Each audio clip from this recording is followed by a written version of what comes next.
Good evening, everyone. Good evening. Hi, welcome to this evening's event. My name is Anu Basu, and I'm a professor of entrepreneurship here at San Jose State and director of our Silicon Valley Center for Entrepreneurship. Now, it gives me great pleasure to introduce our keynote speaker for this evening and the first keynote speaker in 2 years and 7 months to come to campus, Sabeer Bhatia. He's a technology entrepreneur, and he is best known for having co-founded Hotmail, which is a webmail company. I'm sure you've all heard of it. In 1996, it was the first free web-based email service and gave users the opportunity to access their emails, their inboxes from around the world. We've now gotten used to it, but it wasn't the case 20 years ago.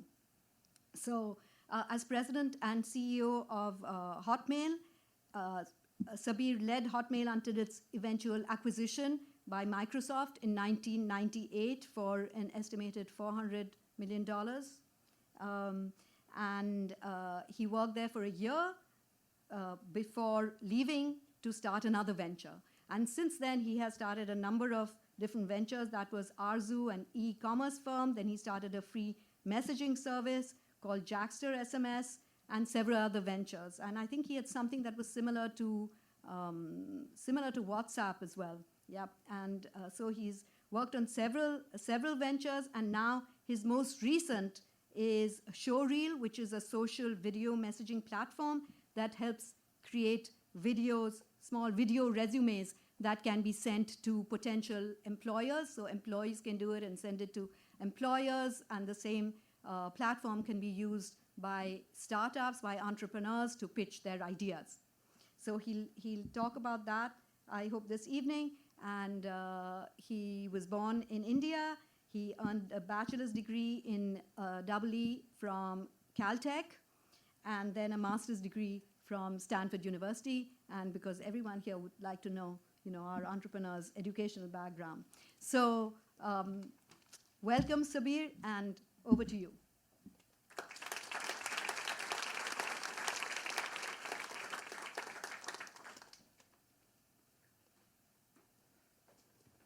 Thank you so much for that generous and kind introduction. As you can see, I have not prepared anything formal over here, but I want to share with you how an entrepreneur thinks, how ideas come to entrepreneurs and which ideas entrepreneurs choose to pursue, and how all this magic happens in Silicon Valley. And while describing that, I will also tell you a little bit about my own journey in entrepreneurship. When I first came to Caltech in 1988, as most Caltechers do, I wanted to do a PhD, and most likely would have become a professor someplace, or if not a professor, I would have joined a research institution like a JPL, or one of the defense research labs in Southern California. But luckily, my academic advisor, after I finished my bachelor's, I had also applied for a master's at Caltech, said, you've earned everything you can earn over here. Why don't you go and try a different school and a different perspective? And coming from India, I thought everything was standard. Like every university had the same kind of books and textbooks, and were taught the same things. And it was very foreign to me that Stanford had a different perspective. And luckily, that was the best piece of advice he gave me, because when I came to Stanford, of course, I wanted to finish my master's and go on to do my PhD. But then I took a course called Business for Electrical Engineers while at Stanford. And during that course, we had amazing entrepreneurs like Scott McNealy and Steve Jobs and Fred Gibbons, who came and spoke to us about their companies and how they had created their companies, how they had founded their companies, and the ideas behind them. After one quarter, I was convinced that I wanted to be an entrepreneur. So I put my PhD plans on hold. And soon after I finished my master's, I got a job at Apple Computer. I worked there for a year, and a small group from Apple, my immediate boss, broke away and joined a startup called Firepower Systems. And I was just, of course, after having taken this course, wanted to, do something with a small company, because that's what I was told, that, that's how you make it big. You learn how to create companies. And so I joined this startup called Firepower Systems, worked there for a couple of years. They had an advantage. They were making a PowerPC based computer, which at that time was faster than the Intel based computers. But in 2 years, Intel's, obliterated the technological lead. And so they didn't have a market. Coincidentally, all the folks from Firepower left and are running Apple now. Believe it or not, John Rubinstein was their first CTO, and our marketing head was Phil Schiller, is the head of marketing for all of Apple right now. But those were the early days of the internet, and I knew that the internet was going to be big. Instinctively, something told me that this is just amazing. It makes it so easy to access information. So I had an idea. The idea was to create a personal web-based database on the internet. And so I wrote a business plan for it, and then shared it with the smartest programmer I knew at that time, Jack Smith, the co-founder. And he's like, great, I want to join. Where do I sign up? And I was like, well, this is just a plan. So what do you want to do? Do you want to, build the product, or do you want to, go raise money and do the business? She said, no, I'll just build the product. You do all the fundraising bit. So I said, no problem. I'll take that challenge, even though I didn't have a formal education in business. But I was just, love to go and speak and tell people basically my story and our story. And when we were putting this web-based database, by the way, we called the company JavaSoft in those days. And sure enough, Sun came after us and said, you can't use that name. But when we were putting the company together, we were both working at Firepower. The company put a firewall around the corporate intranet, and that made it impossible for me to access my personal email account at stanford.edu, and for Jack to access his AOL.com email account. But we could access any web page on the planet. And that's when the idea came to Jack, actually, that what if we made email available on the web? That will solve our problem. That was the genesis of Hotmail, or web-based email. And today, of course, email is available on all kinds of devices, and there are over 5 billion people that are using some form of free email. So it's amazing to see, a simple idea grow with the web and with the internet. So we pitched the idea to about 10, 12 venture capitalists. We were, of course, pitching the web-based database idea, not the email idea. And then one of them, Draper Fisher Jurvetson, said, wait a minute, you're saying that, is there anything else that you have besides this, or is this it? He said, no, actually we have something else too. And I said, would you mind signing an NDA? They said, we don't sign NDAs. I said, all right, no problem, but just give me your word that this idea will remain over here, and you will not, you'll only use it for investment purposes, not share it with anyone. They said, of course, we are venture capitalists. That's what we do. That's our business. And so I showed them the email idea. They were super excited. Free email, you mean you can really make it free? We're like, yeah, it's just you convert the text format of an email into a hypertext markup language and make it available on a browser. And that's, by the way, the name, that's where the name Hotmail comes from. It is HTML email, and that's why we called it Hotmail. So that was the genesis of the idea, and we got a small sum of funding from Draper Fisher Jurvetson, $300,000, just to prove to them that it's possible for us to build a product of this kind. Not only we watched every dollar so carefully, not only did we build the product, but we even launched it and had 100,000 subscribers in those days. and we were growing exponentially every day. We were growing along with the internet. In the first year, we were able to get 5 million subscribers, and that's when Microsoft came knocking and said, wait a minute, we are having a hard time providing email to just 2.5 million MSN subscribers. How are you doing this? And then, of course, we got into discussions with them, and at first it was a business relationship wherein we would provide email to their portal, but then when they got close and they figured out that we had similar plans of creating a portal or a gateway for consumers to log into, that we would be competing in the future, and that's when the whole notion of an acquisition or a partnership came about. And I still remember I was on a call with the head of MSN, and Laura Jennings, and she said, Sabeer, this business relationship is turning out to be very difficult. Have you thought of or considered a partnership, like a merger between our two companies? She didn't say an acquisition, a merger between our two companies. I'm like, listen, I haven't thought of it, but for the right price, I can think of anything. And it turned out to be just absolutely beautiful. We got acquired at the end of 1998,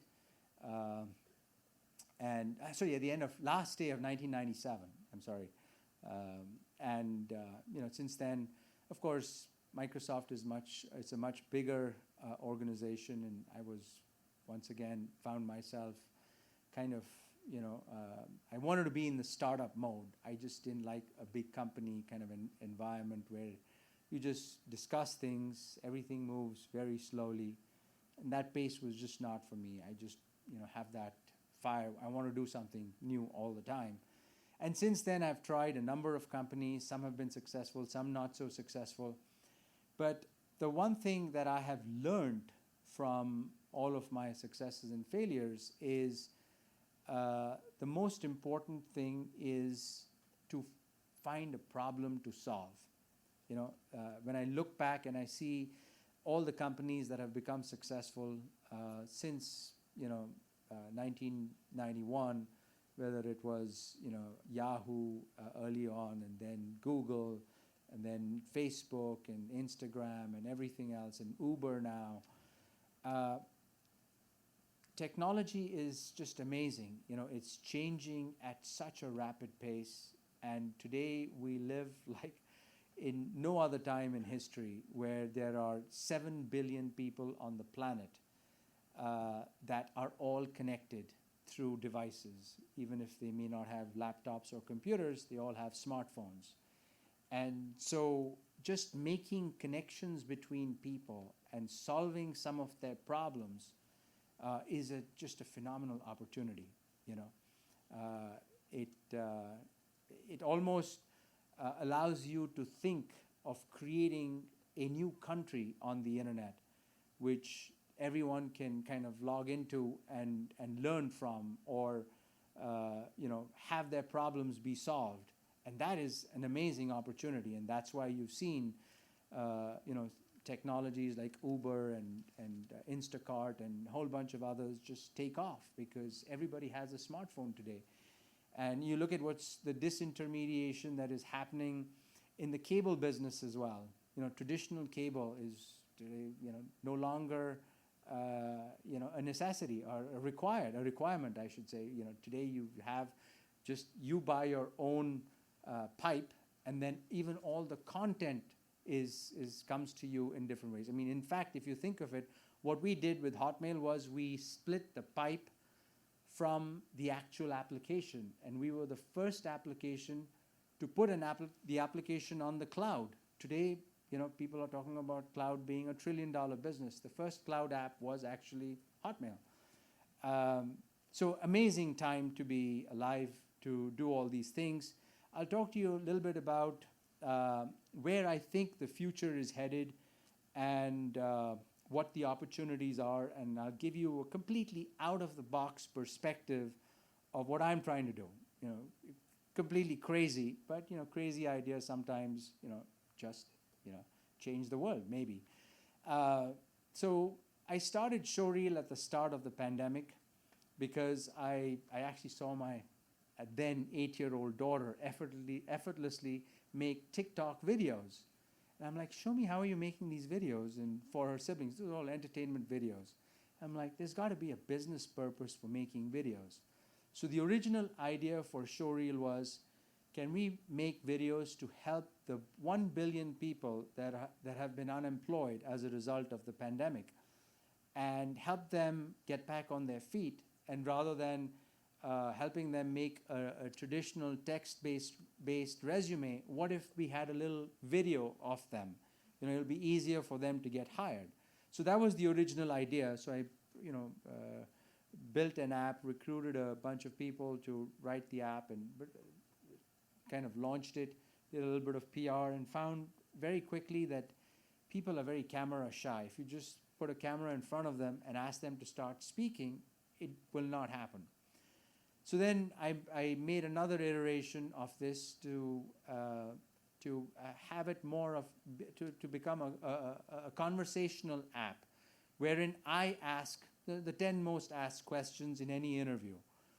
Just tell me your name, tell me your educational background, what kind of work experience do you have? What is the hardest problem that you've ever solved? How did you do it? Those kind of simple questions. I did a little bit of research online and found that these were the 10 most asked questions in a job interview. So coded all of that up. But before that, I said, you know what, I got to test this out. So I got on a Zoom call with 20, 30 employees, 20, 30 colleagues, friends, employees, and I asked all of them the same 10 questions. And by God, the kind of data I got was mind-blowing. Every single one of them obviously had their own perspective. They gave me so much more information than I had asked. If I ask a simple question, tell me what is the hardest problem you've ever solved and how did you do it? I mean, some people went on for 2, 3, 4, 5 minutes. What have your experience been? And people, regurgitated all their experiences in their lives. Phenomenal data. And I said, this is certainly more data and more interesting data than a LinkedIn profile, for example. So I said, we've got something over here. So kind of launched it and got about 10, 15,000 subscribers. But the problem was many of them said, okay, we're doing all these interviews. Where are the jobs? You don't have the jobs on your platform, but you're asking us to make this and send it directly to potential employers. And there isn't that mechanism. And, in the background, there is, the companies have their own processes of hiring. So I contacted a few companies, and one of them was looking for 1,000 data scientists. I said, listen, this would be great. You put 1,000 data scientists on our platform, I'll market the hell out of it, and we'll get hundreds of thousands of subscribers. Very exciting. We met with massive resistance from their HR department, who said, no, you can't do this.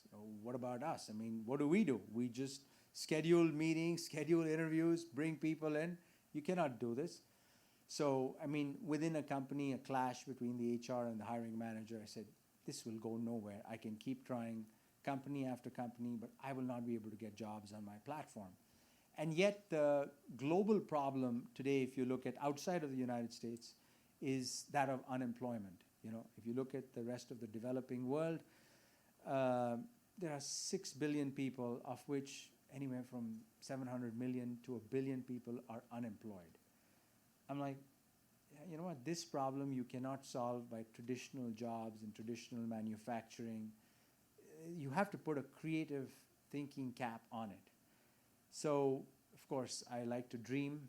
And so one of my dreams was, what if I could fund 1 million entrepreneurs, and not with a lot of money, but just small sums of money, kind of like the Y Combinator model, but on steroids. Like, and the Y Combinator over here was, $75,000 for each investment. I said, what if I can fund them with just small amounts, $5,000 to $10,000, or in developing nations where entrepreneurs, may have simple ideas to solve local problems in their own local communities, whether it's their own towns or villages or neighborhoods or whatever the case is. If I could fund 1 million entrepreneurs, I would be able to, generate 60, 70, 80 million jobs. Now that would make a significant dent into this whole global unemployment problem. So that's what was the genesis of the new version of Showreel, is I want to fund these. But in order to market this platform, I am also creating a show. And I haven't yet decided whether the show will be on like a Netflix or Amazon Prime Video or one of the major networks. It could be just a show with 10-minute episodes on social media, on the likes of Snapchat and Instagram and Facebook and YouTube, in which I will, basically question entrepreneurs and their ideas, help them think through their ideas. But in doing so, hopefully there's an audience of like millions of others who can learn from, the kind of questioning. So not like a Shark Tank, but more like an edutainment kind of platform. So I'm still working on the actual scripts and how to do that with a fantastic producer. And the next thing that happened was that I found a university in India who's willing to host this show for us, where we can come to their campus and do this live over a period of 15 days or 30 days or whatever, and find entrepreneurs and help them think through these ideas. In addition to the show, I want to also have an app that kind of mirrors the show, so that first-time entrepreneurs can find the right resources within the app itself, like ex-entrepreneurs, VCs, other kind of forms of content that is relevant to startups or relevant to first-time entrepreneurs, so they can learn from not just the show, but also the app. And of course, the last bit is they can pitch on the app itself. And the third component of this is, in the future, I think I'll create a currency too of my own, where I will use the currency to fund all these great ideas. And that, in a nutshell, is where my head is at with Showreel right now. It's still evolving. So far, I've got phenomenal, positive kind of feedback from whomever I've spoken to, because when you talk to the governments of the world, their biggest problem is, how to start this whole, job creation engine. Now we have it. We have kind of learned how to do that in Silicon Valley. So in effect, I'm actually transporting the Silicon Valley way of thinking through the show and the app, hopefully to 6-7 billion people around the planet, so that we can fund great ideas and great entrepreneurs everywhere. And at one point in time, the whole cryptocurrency market, which I think was backed by nothing, was worth $4 trillion. Now, but if you create a currency that is actually backed by investments in 1 million startups, all of a sudden that currency should have value. It won't be zero. It was not backed by nothing. So the volatility problem of currency will be taken away. And I think the timing could not be better, because if you look at countries like Sri Lanka, their currencies has collapsed. Pakistan is on the verge of collapsing. Bangladesh, same thing. Why is this happening? If you just think about it as a human being, you say, an hour of work in Sri Lanka is not the same as an hour of work in London or in New York. That's the problem. And for some reason, people will value only an hour of tourism work, because that they get paid for in dollars, but everything else is in their local currency, which is useless. And if they don't earn enough dollars, as was the case because of the 2 years of loss of tourism revenue because of the pandemic, the whole country has collapsed. So I think there is a need for a global digital currency on the internet, and if it is backed by investments into companies that are doing social good, that are changing the world, I think it'll take off. So that, in a nutshell, is what I'm doing. I would love to answer your questions now. Enough of speaking. Now I want to hopefully answer a few questions of yours. And thank you once again for being such a patient audience. Thank you.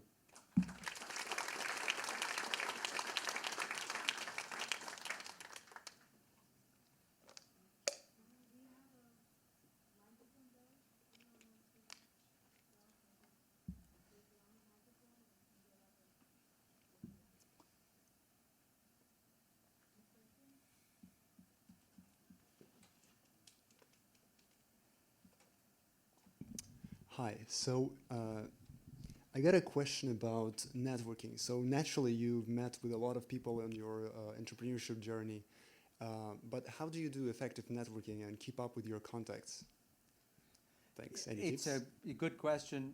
You don't, you don't try to over network where like you show up to every conference and exchange. It just happens naturally. You know, you don't know where you'll meet the next partner, potential investor, VC, co-founder, idea. You know, it's just live life. I truly, at first I thought all this was, you had to make things happen. Mm-hmm. But after having, lived for 54 years, I truly believe that whatever is meant to be is meant to be. It'll happen if it is meant to happen. So just take every interaction, every moment, every opportunity as if it's like the last day of your life. Really, live it like it's the last day of your life, and it'll just change your perspective. Ideas will come to you. People will come to you, because of the pandemic. I mean, for 2 years, none of us could actually physically network, right? And yet I have made some amazing contacts all through Zoom, the world over. I mean, I've got like, at least 25 people who are working with me and my ideas, and I'm getting introduced to, newer companies, institutions, educational centers. And all of this is just happening because I was willing to take a call and do all of this even on Zoom. So if it's meant to happen, it'll happen. Really, there is no magic to networking. You just go and show up randomly at any place where you can show up and you'll meet the right people. All right. Thanks.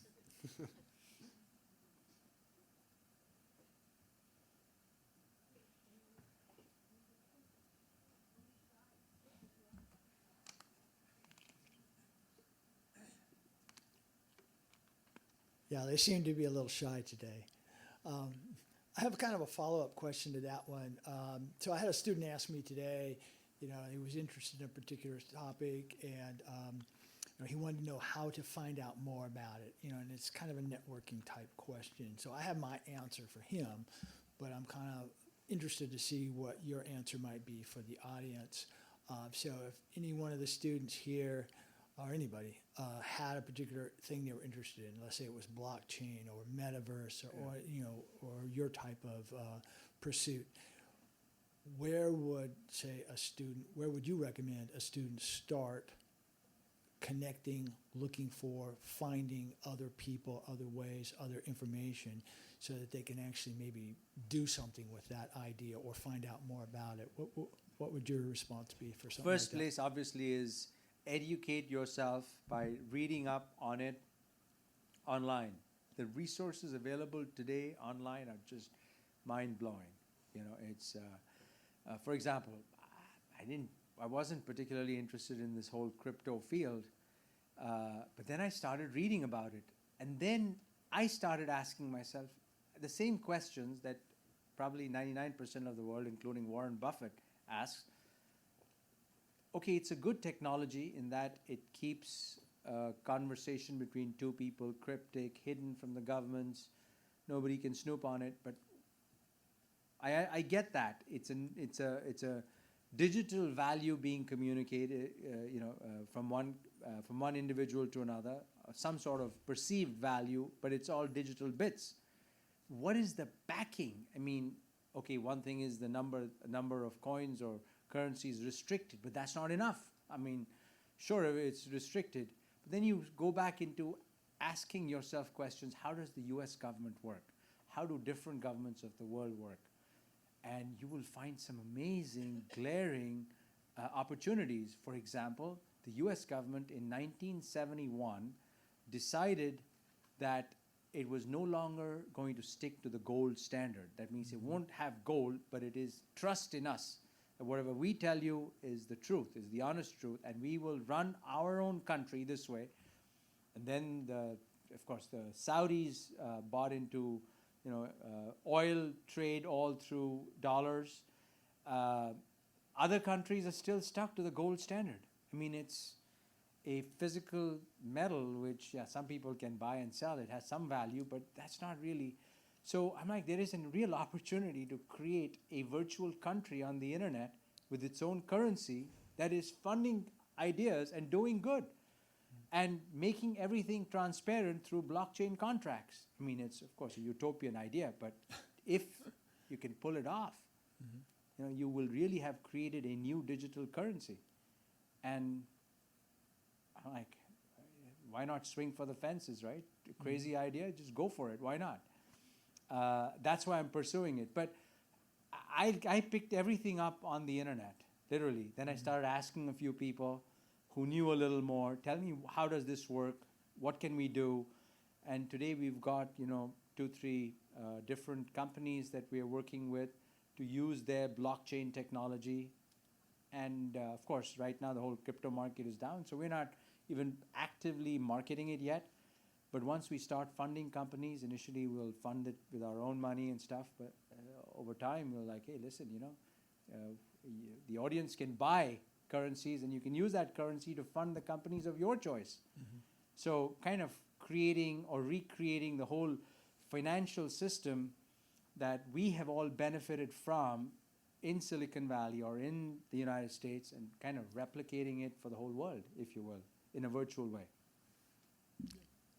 Looks like I'm got a line started here, so I Good. might have to move on. But I have one comment to follow up with. I'm really intrigued by your show episode idea for your startup. Have you watched or seen any of the episodes of Startup on TV here? No. Look it up. Okay. I think it's a good model to kind of follow Great. if you can kind of Yeah. encapsulate that. Because the one thing that after having, once again, I knew nothing about the show business, but the last 3 months I've spent talking to, interviewing producers, directors, creators of shows, and they're very cagey about, this idea, IP has to be yours. I'm like, okay, what is the IP? Tell me, what is the IP here? I know if you write a piece of code, it's the IP. What's the IP over here? But they have a point that the show, there is some magic, there's something that is entertainment. If there are consequences, if somebody is kicked out, somebody loses something, somebody makes a mistake, and somehow that captures. We also want it to be entertaining, not just educational. So I'm kind of learning, and I'd love to see the shows that you have produced over here, and if they make sense. We will incorporate some of the... Yeah, look up the show Startup. It's Yeah. really cool. Startup. Okay, fantastic. Will do. Hey there. So my question was that when you talked about your Hotmail days, you said you didn't really think about acquisition until Microsoft came to you, right? However, I feel like a lot of startups these days actually start with acquisition as the end game. They're not trying to be the next Google. They just want to be acquired by them. Do you suggest taking one approach over the other, like starting with acquisition in mind, or really just focusing on the product and trying to be the next Google? And if acquisition happens, then it happens, and it could be great. Listen, I don't think... I'm a terrible businessman. So if it is for the purpose of acquisition, is the purpose of a business typically buying X, selling Y, I'm not even interested in it. If it changes the world, yeah, I'm interested. If it's going to be make the world a better place, fantastic. But that's just me.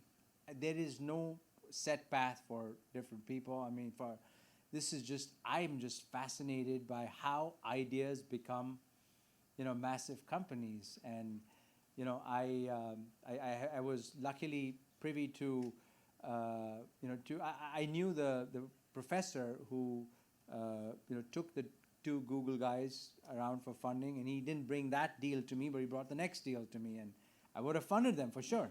So and now after having the experience of having lived through this and looking back and seeing it's great ideas, and it may be one in a million, but those are the kind of things that excite me.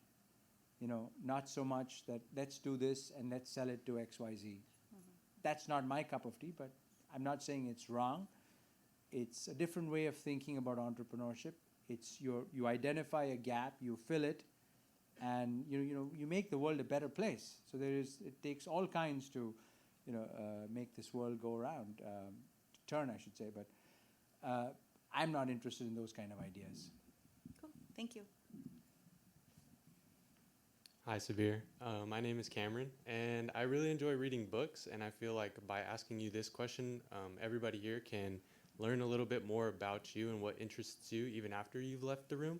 So my question to you is, what is your favorite book and why? Oh boy, that's a tough one. There's so many books that I read, and some of them I like, and I just, these days I have a hard time finishing books because of, I got little kids and you don't get time to read a book. So I've started reading the short form of books, which gives you the same kind of flavor of what it's trying to see. But, this Yuval Hariri's book,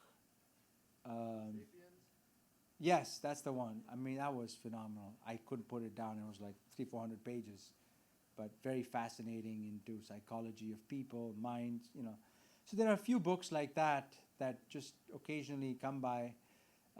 I can't tell you which ones they are, but it's whatever the flavor of the month is. Past 1 month, I've just been reading books on monetary policy, theory of finances, currencies. I read a book on cryptocurrency, which I thought was all BS, but it was still a big book. But it depends. It changes. Gotcha. Thank you. Sure. Hi, Sabeer. Nice to meet you. I'm AJ. Hi, AJ. Nice to meet you. So, back to your Hotmail days.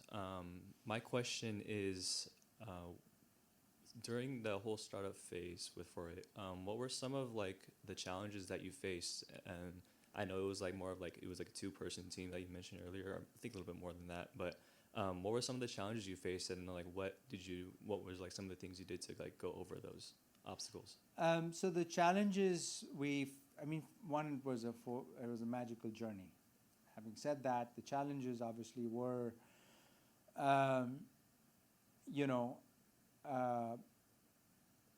it was the early days of the internet. So today, if you want to start a Hotmail-like business, you can do it on Amazon with literally paying $2,000-3,000 a month, and you can rent all of the servers and everything. In those days, we had to buy our own servers, install them in data centers, not knowing how much each server, what kind of capacity it would hold, whether it was 50,000 users or 100,000 users. Technical challenges were one. 2, in any startup's life, the future is uncertain. There is a lot of uncertainty at every step of the way. And the challenges can be as simple as people challenges to as broad as, just strategy challenges. And the good news is that if you are doing something new and innovative, don't worry. The big guys will not even take a look at you. They're not interested unless it's a 100 million user business or a $1 billion business, because they are thinking financial terms. That's the beauty of startups. So the more important thing is to try to find the right problem to solve. Which problem are you solving and how do you do it? So that's a critical part of questioning what are you trying to do with your startup. Whom is it a problem for? How big of a problem it is? And I think mostly in from consumers' point of view, not so much because I don't have the experience. I'm sure There are problems of data centers, problems in, in companies, but I think mostly in the consumer space. Thank you. Hello, I'm Mariam. My question is, based on your past experience, what would you say is one thing that is not expected about business? Not expected about? About business, running one. Not expected about running a business. Yeah. Running any business is hard. It's there are a lot of unknowns. Your costs can go out of control. Your product you spend years developing is not the right product. So you've got to be flexible. I mean, look at Showreel. I mean, I thought I was going to solve the unemployment problem. I'm like, very quickly I realized that HR departments don't want it. So I'm like, forget it. I'm not going to go down that path. Because I think from the consumer point of view, I'm like, let's go directly to the consumers. So maybe it's just the show and the app that take off, and the app becomes more of a mirror of the show, not so much a kind of a video-based interview of professionals. So it can morph. All these things morph because you don't know what is the right formula. For example, it took TikTok 4 years to find the right formula for people to really, latch on to it. So that's the consumer space.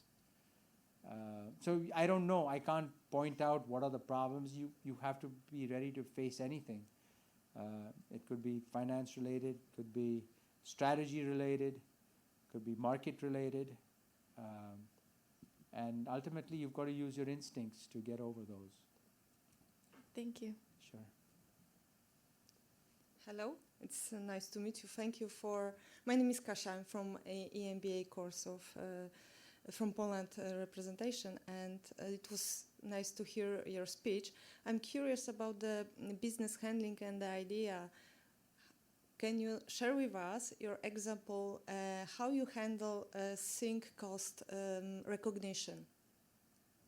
Because the business starts idea is, and when you or how you recognize when this is enough, you need to cut out of going further. Oh yeah, that is a very, very good question. Timing is a lot to do with it, but sometimes you've got to internally set some goals for yourself or your business. In 6 months, I'm going to get 5 customers, 100,000 in revenue, employ 5 people, whatever that number is. And make sure that in 6 months' time, and maybe write it down somewhere, in 6 months' time, go back and see if you've met those goals. And if you haven't, question everything. And sometimes you have to just walk away because not every idea is a good one. So simply KPIs. Yeah. Okay, one more question. Do you have any in the past idea that you had in your head and you left this simply and you regret that you left this idea of development, that someone else took it or something? No, I have an idea right now, but I don't have time to do it. And I think it's a great idea. We for example, I can even tell you what it is. We will not tell anyone. No, go do it. Somebody go do it. I mean, that'd be great. And the idea is really simple. I mean, right now I am very concerned about people in my age group. I see a lot of people literally, dropping dead in my age group, which really should not be happening, or even 10 years older than me. And a lot of their diseases are more lifestyle-related diseases. Overeating, not enough exercising, too much stress, maybe eating too many processed foods. I think there is a need for a startup that kind of solves this problem. And all that is required is proper education and continuous monitoring. 2 things. And I'll tell you my personal experience.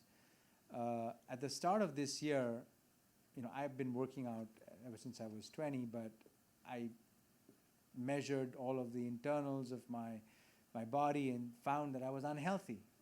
Body fat too much, A1C too high, everything too high. And what do the doctors say? Just eat more medicine. So I did a lot of research and I said, you know what, I'm going to make lifestyle changes. So 2 lifestyle changes that I've made are, one is I do 16 hours of intermittent fasting every day. For 16 hours, I don't eat anything other than a cup of coffee with heavy whipped cream. And mostly what it means is just skip breakfast. Just have lunch and dinner, no breakfast. And the other thing is I've started cycling, every day, 10, 15, 20, 30 miles, whatever. In 6 months, and I'm like, okay, all this has to show up somewhere, right? I checked my blood, internal results, full body test, 47 different parameters. Unbelievable. All the numbers are reversing. All the numbers that were going up, doctors were recommending that I start eating medicine, are actually getting better. So I'm like, this has got to be somebody. And all it requires is I now have active conversations with the doctor whom I'm paying every 3 months. And all he does is just go over what I already know. But there is that subconscious reinforcement that I have to face him in 3 months that helps me stick to my plan. And I'm seeing positive results every 3 months. I mean, that's amazing. So I'm like, somebody should do a startup on this. Yeah. Yeah. My comment to this would be just that everything starts in the head, and there is a need of different level work. So thank you very much for your comment. You're welcome. Hi, my name is Josh, and I'm an entrepreneurship student here. And as someone who has successfully launched several companies, how has your methodology of designing a product or view of an MVP changed over time, if at all?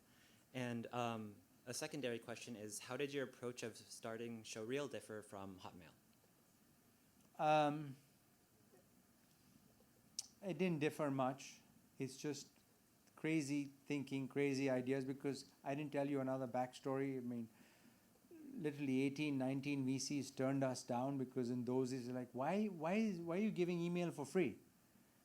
And I already get free email when I log into AOL, right? And they didn't get the whole idea of, cutting the pipe from the email box, and which was, by the way, very much needed in the developing countries of the world, where they didn't have access to any internet. So there'd be a small cafe in Thailand, and 50,000 users would sign up and use that cafe, because that cafe was the only one that had internet access. So this kind of same thing with, what we were trying to do with Jackster SMS was, I knew that WhatsApp was going to be big on day one. They were just a few months ahead of us.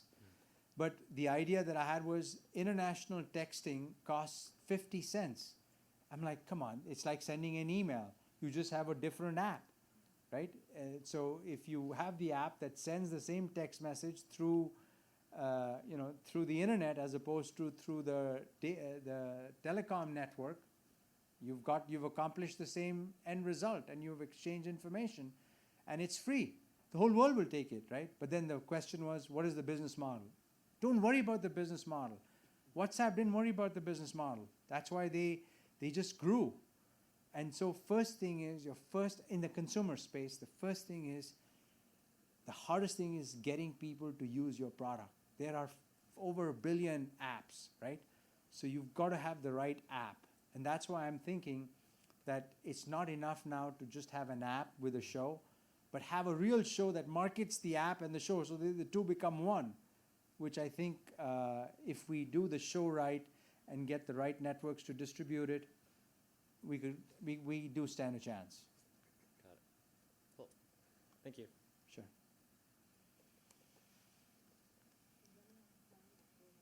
Okay. Hi, nice to meet you. Nice to meet you as well. You hooked me.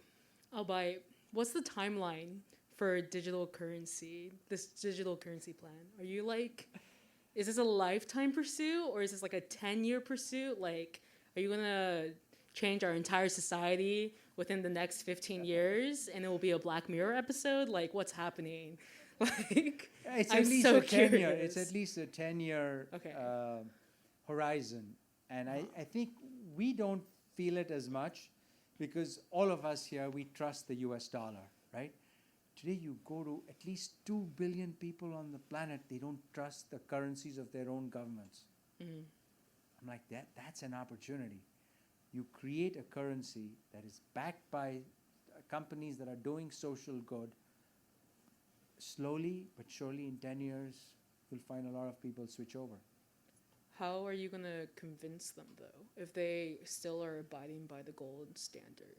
No, And a lot the of them. governments are abiding by the gold standard. Uh-huh. I'll convince them the same way that why did 4 trillion pour into cryptocurrency when it had nothing? I'm just saying if I can get a small portion of that, just 5 billion of that 4 trillion, and I'll use the 5 billion to doing social good, to creating 80 million jobs, all of a sudden the world will say, wow, this works. So in my mind, I'm thinking, you've all heard of micro lending, right? Mr. Mohammed Yunus won the Nobel Prize for micro lending. I'm thinking of micro equity on a scale that has never been done before. Why not? Why should equity be given only out to folks, smart people like us in Silicon Valley? What if a small kid in Kenya or Tanzania or whatever has an idea of doing a cow herding business? You give him $5,000 and he creates 20 jobs. That's how I'm thinking. At scale, all through the internet, and how does we tie into him? Through blockchain-based contracts, micro funding, creating an ecosystem, just like somebody else said, helping that individual set standards and hopefully graduate to, creating a profitable or a business, Series A, Series B, whatever. But, creating, if you will, jobs in the process.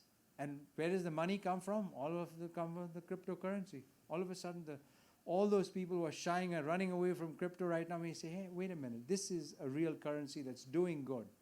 Maybe we should just buy into it. Okay, thank you. I hope it's successful. Thank you. Okay, last two questions. We're running out of time. Will. Okay.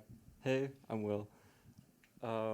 My question is, when you were building Hotmail, did you do any customer research to find out what the customers wanted, or did you just build a service that you wanted? Jack said, I think it's a great idea. He made this thing. He got the first account. I was the second account. And I'm like, this is going to fly. Because I can check my email from anywhere in the world.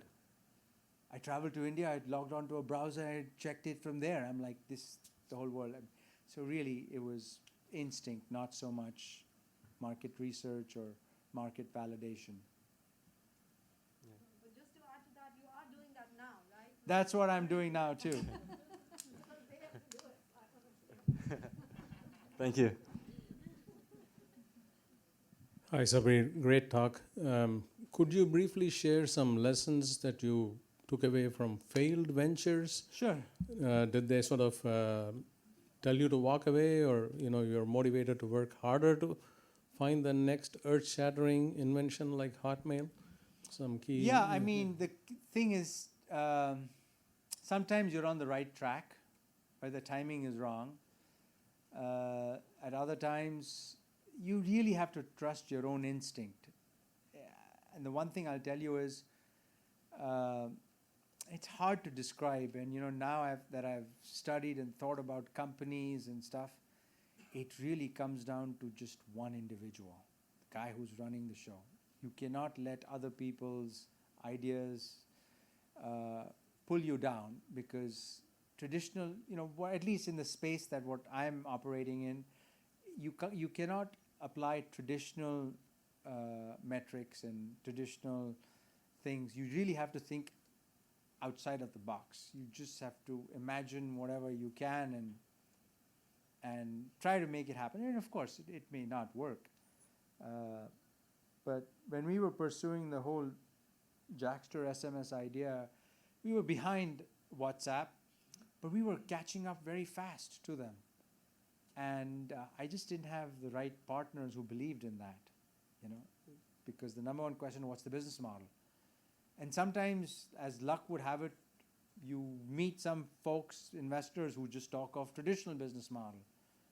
And sometimes it's timing. You meet somebody else who says, wait a minute, forget the traditional. I like this way of thinking, Like Masayoshi-san is one of those who thinks outside. Of course, he makes a lot of wrong bets too.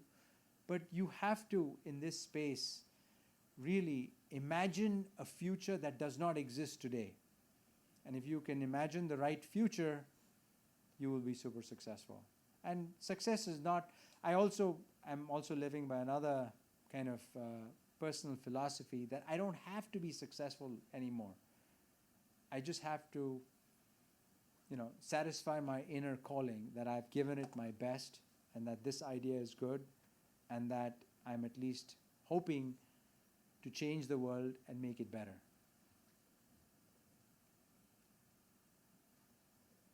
Well, that's a perfect way to end. I wanted to ask you one thing. If you have to leave the students with one piece of advice, what would it be? I mean, you have said lots of, There really is no great one stuff, thing. but, yeah. All I would say is, listen, all of us have ideas, which is great.